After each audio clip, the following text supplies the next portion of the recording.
Welcome guys, back to another video. In today's video I will be taking a look at this Titan 7 made by Vorsk Airsoft. So obviously when you get your box it will look something like this. Nothing to write home about, it looks fairly standard. It tells you exactly what you want. It says Titan 7 Vorsk. You know what? You don't really need to know much more. We'll open up the box and we see what you get inside it. So when you open up your box, you'll be greeted with a user manual, alright? You know what? It's not very detailed and I will get into that in a minute. Then you have a breakdown of the actual parts in the Vorsk, which is very handy. You get a Vorsk patch, very nice. Now you get a load of little bits, alright? You get a cleaning cloth for the site. You get this tool, alright? So from one tool to another tool, I have a notion what this is for. Is it an adjustment tool? Is it for the site? No notion. The manual doesn't tell me. So that is a downside. You've plenty of spare O-rings, okay, which is very nice. So God forbid if one of your little O-rings goes inside, there's spares, which is a good thought. You go in here and there is another plate. I think that's a blanking off plate or something. Is it another adjustment tool? No notion. It just doesn't tell you in the box. So yeah, mystery parts. You be the guess. And here we are. Obviously this is a little cardboard insert that kind of comes off if you're trying to make it easier to get the pistol out, shall we say. Oh, there's another little thing. Spare nozzle. You'll find out later on in the video, and I've heard reports. The reason why they send these is the nozzle is a weakness in these pistols. So yeah, more about that later on in the video. You get a 28 round high Cappa style magazine, and I'll speak more about that in a minute. And obviously you get the Vorsk pistol itself. And I forgot to mount this, but it actually comes with a little red dot cover, which is very nice, and the actual feel and finish of it looks fantastic actually. So now that the box is out of the way, we'll take a more in-depth look at this Vorsk Titan 7. So now this is the Vorsk pistol. We'll leave the mag out for the moment. We will start in the front and we'll work our way back. Obviously we won't ignore the elephant in the room. This is a bloody long pistol.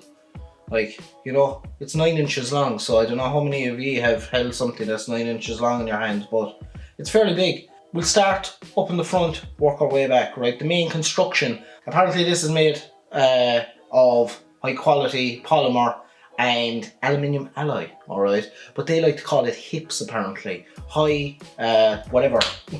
High impact polystyrene, yeah.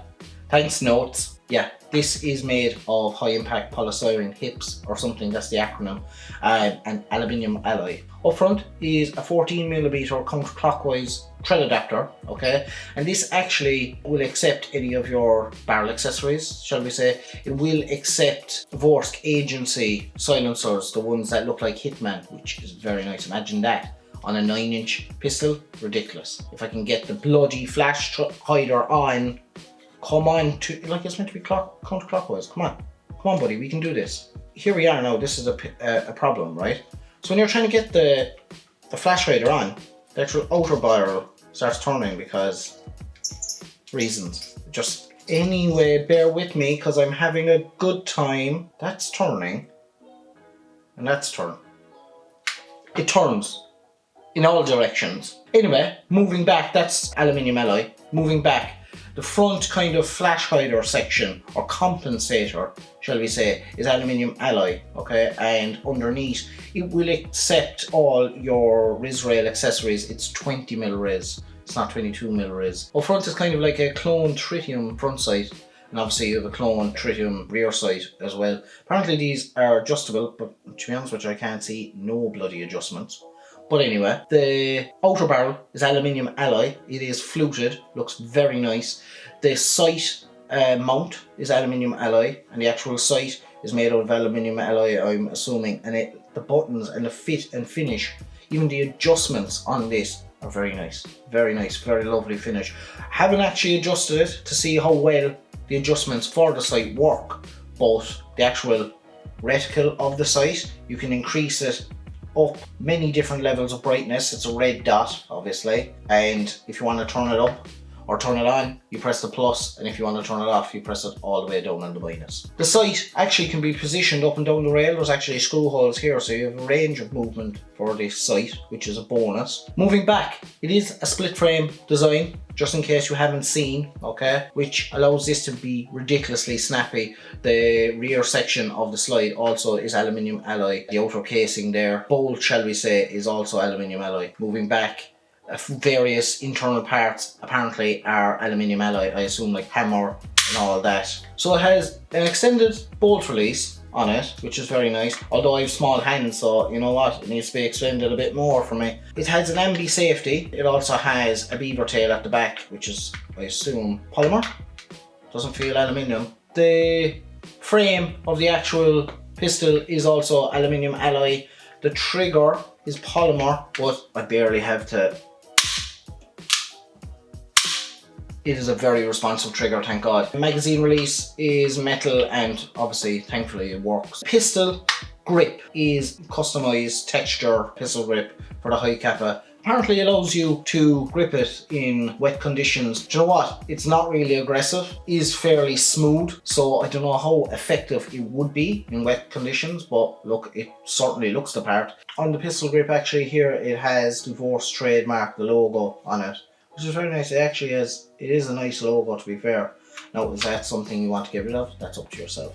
The flared magwell is polymer and adds a great feature to this by allowing you to insert mags easily into the pistol, shall we say, which is a bonus, because we all know, you know, you'd be here like this going, oh jeez, I'm trying to get it in. Magwell's there to see it has your back. The rear has aggressive stippling, shall we say. We'll go with that safe word. And even the sight picture along top of that pistol is very nice. The trigger guard is, you know what, if you're wearing gloves, you might have a bit of an issue, or not, depending. Like, I have small hands, so you can see what it looks like for a child to hold a high Cappa. On the right side of the pistol frame, there's little trademarks along there.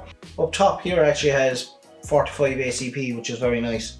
Nice touch. So yeah, I'm after covering essentially all the main areas. So yeah, we'll go into the internals of this. Obviously, being a high Cappa, this is based off the Marui high Cappa, okay? As far as I know, that's probably where it ends. The magazine, these Vorsk 28 round magazines, in the shooting test, it appears to work perfectly. I got 2 or 3 magfuls of BBs through it without no issues. It has an extended magazine plate and it has Vorsk trademarks on the bottom of it.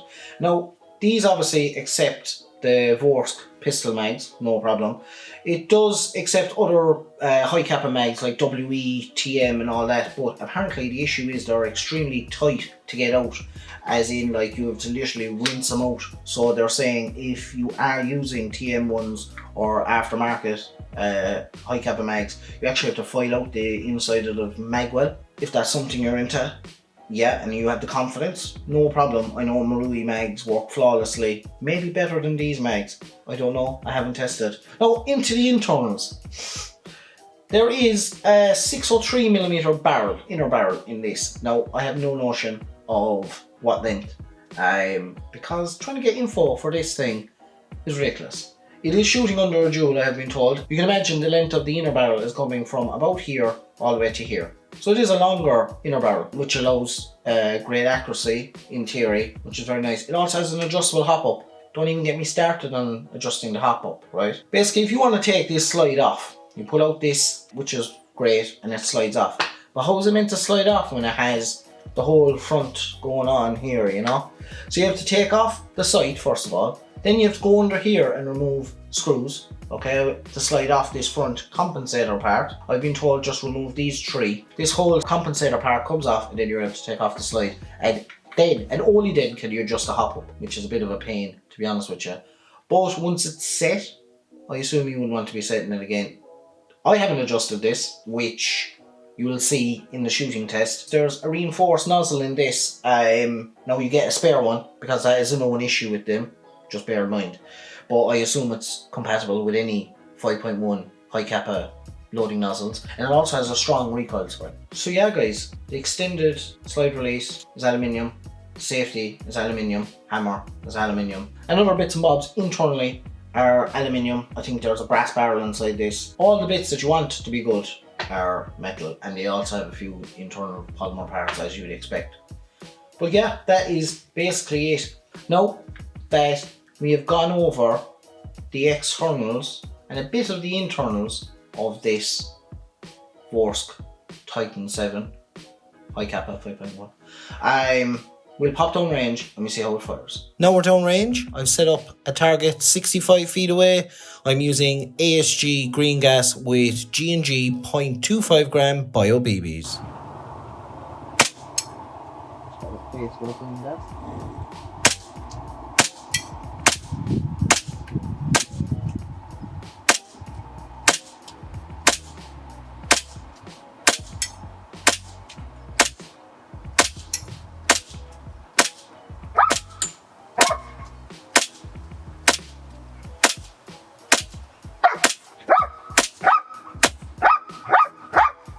We're back from the shooting test, and as you may see, I had a bit of an issue. Now, the accuracy at about 60 feet was hit and miss. No, that is down to, I didn't adjust the hop, alright, admittedly, that is my fault. It is a decent performer. Other than that, I was actually aiming at the red dot, and do you know what, out of 10 shots, we'll say, it hit 6 or 7, and it definitely, and that was at the small tile, as you'd see, it would definitely hit a man-sized target at 60 feet, no bother. The issue I had was, after about putting 4-ish mags through it, all the BBs were gone, and I fired 2 shots, right? I had the slide release down, I fired 2 shots, okay? And next thing, it jammed. So I was like, oh right, okay. So when I looked at the top of the slide, I could actually see a screw on the actual piston. And I was like, oh crap. So I actually racked it back, and the screw was actually after going in behind the piston, hence why the pistol doesn't sit flush now. So yeah, and I haven't taken it apart just for fear I do any damage. So yeah, that's where the screw, I assume, is sitting. It's in behind the back of the piston loading nozzle, shall we say. That was the only downfall of this. And it was like a small little screw, so that probably came loose with the action of it. Now, I don't know, is that a common problem with these Vorsk pistols? But it did happen, and just for transparency, it happened in the shooting test, which is a bummer because this was really going good. There's a lot of competition in this market. Like, I think these are around just under €200. Like, for a small bit more, you can get a TM 5.1 gold match, which is ridiculous. Like, those things are serious bit of kit. So, you know what? If I'd compare one of them to this, like, I'm, just to be honest, like, I'm a TM fanboy. So, when it regards pistols, so I would choose the TM anyway. But if you are after something that looks ridiculous, then check out this Vorsk Titan 7, because the Marui, basically 5.1 match, is about to there. Now you're getting a longer inner barrel, you're getting a red dot, you're getting kind of almost tritium iron sights, and you're basically getting something that looks the part for cheaper than 5.1 match. But yeah guys, that has been this little overview of the Vorsk Titan 7. These are, I think, brought into Europe by Nuperol. So yeah guys, that is this pistol review. If you did like this pistol review, please leave a like. If you didn't, leave a dislike. If you have any comments at all about this pistol, I will try to answer them to the best of my ability in the comment section below. As always guys, I am so bloody close to 1,000 subscribers, it's not even funny, right? I'm less than 100 away as of this video. So guys, please hit that subscribe button and that bell notification to keep up to date with all my latest videos. As always guys, I appreciate all the watches, all my subscribers. Thank you so much for taking your time out of your day to view this video. With that being said, have a great day guys. Thanks for watching. Stay safe, and I'll see you in the next video. Peace.